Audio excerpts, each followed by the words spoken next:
Hello student, आप लोग का स्वागत है CSN स्टडी 21 में। और हम लोग पढ़ रहे क्लास 10 के चैप्टर नंबर 10 प्रकाश परावर्तन तथा अपवर्तन को। आज आप लोग को पढ़ाएंगे प्रकाश के परावर्तन के नियम को। तो सबसे पहले इस फिगर के समझते हैं। चलिए, तो इस फिगर में आप लोग को दिख रहा है एक अपारदर्शी माध्यम है। क्या है ये? अपारदर्शी माध्यम। इसे क्या कहते हैं? अपारदर्शी माध्यम।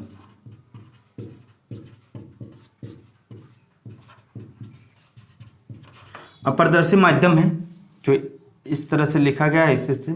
इसके बाद ये फिगर है, यह है क्या, ऊपर वाला जो ये है अपारदर्शी माध्यम। और क्या आ रहा है? प्रकाश किरण। क्या आ रहा है? प्रकाश किरण आ रहा है। जो प्रकाश किरण आता है उसे कहते हैं हम लोग आपतित किरण। क्या कहते हैं हम लोग? आपतित किरण। क्या कहते हैं हम लोग? आपतित किरण। और जो प्रकाश किरण, उसके बाद हम लोग आप लोग को समझा है प्रकाश के परावर्तन के नियम। जब प्रकाश किरण किसी अपारदर्शी माध्यम से टकराती है तो दूसरी दिशा में क्या हो जाता है? परावर्तित हो जाती है। इस घटना को प्रकाश का परावर्तन कहते हैं। तो इसी के नियम इसके दो नियम मुख्य दिए हैं। एक होता है, आप लोग को समझाएंगे इसके बाद। तो पहले आपको फिगर का समझना है ठीक से। तो फिगर को समझ जाइएगा तो आपको आराम से लिख पाइएगा। तो पहले देखते हैं हम लोग कि ये जो है आपतित किरण, जो प्रकाश किरण आ रहा है इसे कहते हैं आपतित किरण। क्या कहते हैं? आपतित किरण।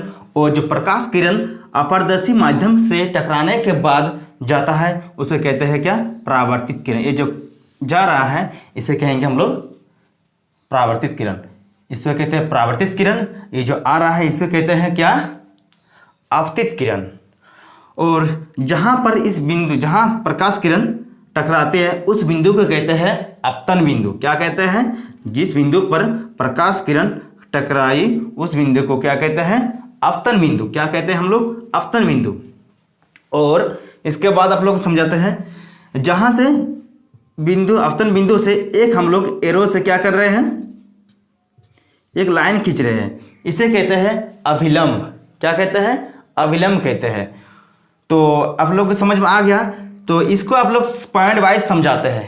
पहला, प्रकाश के परावर्तन के दो नियम हैं। पहला पॉइंट है कि आपतन कोण एवं परावर्तन कोण और आपस में बराबर होती है। मतलब कि जो आपतित किरण, जो यहाँ पर अविलंब और आपतित किरण के बीच बन रहा है कोण, उसे कहते हैं आपतन कोण। और परावर्तित किरण और अविलंब के बीच बन रहा है कोण, उसे क्या कहते हैं हम लोग? परावर्तित किरण। तो यहां पर आप लोग के लिए है, आपतन कोण को कहते हैं I और परावर्तन को कोण को क्या कहते हैं? R कहते हैं। तो यहां पर पहला पॉइंट क्या बोला गया है कि आपतन कोण और परावर्तन कोण क्या होता है? आपस में, मतलब कि आपस में बराबर होता है। I बराबर क्या होता है? R होता है।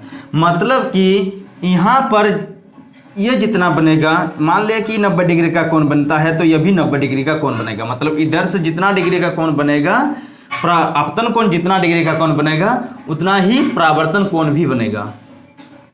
अब हम लोग दूसरा पॉइंट का समझते हैं कि दूसरा पॉइंट कह रहा है कि आपतित किरण, परावर्तित किरण एवं आपतन बिंदु पर खींचे गए अभिलंब तीनों एक ही तल में होते हैं। मतलब कि आप लोग को समझा देता है, ये जो आपतित किरण है, ये परावर्तित किरण और क्या? अभिलंब, तीनों कहाँ होते हैं? एक ही जगह पर होते हैं। मतलब कि एक ही तल में होते हैं। यहीं से आ रहा है ना, जो आपतित किरण देखिए यहाँ से टकरा कर, इसके बाद परावर्तित किरण यहाँ से जा रहा है, वो अभिलंब भी बन रहा है कहाँ से? इसी जगह से। तो क्या बोल रहा है कि मतलब आपतित किरण, परावर्तित किरण, आपतित किरण, परावर्तित किरण और आपतन बिंदु, क्या और क्या, मतलब आपतित किरण, परावर्तित किरण और आपतन बिंदु पर खींचे गए अभिलंब और क्या, और इससे जो खींचा गया अभिलंब क्या हो रहा है? तीनों एक ही तल में होता है। कहाँ? एक ही जगह पर है ना। ये आपतन बिंदु भी यहाँ पर है, यहाँ पर है। परावर्तित किरण यहाँ से स्टार्ट हो रहा है, उसके बाद आपतित किरण भी यहाँ से, मतलब इधर से परावर्तित होकर जा रहा है, मतलब यहाँ से टकराया, उसके बाद ही सब कुछ बन रहा है ना। एक ही जगह से टकराने के बाद क्या हो रहा है? आपतन बिंदु भी बन रहा है आपतन बिंदु किसको कहते हैं? जहां से टकराए उसको कहते हैं हम लोग आपतन बिंदु, और जहां से आपतन बिंदु से जो लाइन एरो से लाइन खींचते हैं उसको क्या कहते हैं हम लोग? अभिलंब कहते हैं। और परावर्तित किरण जहां से टकराने के बाद जिधर मुड़ रहा है उसे कहते हैं हम लोग परावर्तित किरण। तो आप लोगों को समझ में आ गया होगा कि आपतित किरण, परावर्तित किरण और आपतन बिंदु पर खींचा गया अविलंब तीनों एक ही तल में होते हैं। इसे कहते हैं हम लोग प्रकाश के परावर्तन के नियम। प्रकाश के परावर्तन के मुख्य 2 नियम दिए थे कि आपतन कोण एवं परावर्तन कोण आपस में क्या होता है? बराबर होते हैं। उसके बाद क्या कहा गया था कि आपतित किरण, परावर्तित किरण एवं आपतन बिंदु पर खींचे गए अविलंब तीनों एक ही तल में होते हैं। तो आप लोगों को फिगर से समझ में आ गया होगा कि परावर्तित किरण और आपतित किरण और अविलंब तीनों क्या हो रहा है? एक ही जगह में हो रहा है, मतलब एक ही तल में हो रहा है। इसी को कहते हैं, क्या कहते हैं? प्रकाश के परावर्तन के नियम। तो ठीक है, चलिए आगे देखते हैं अब।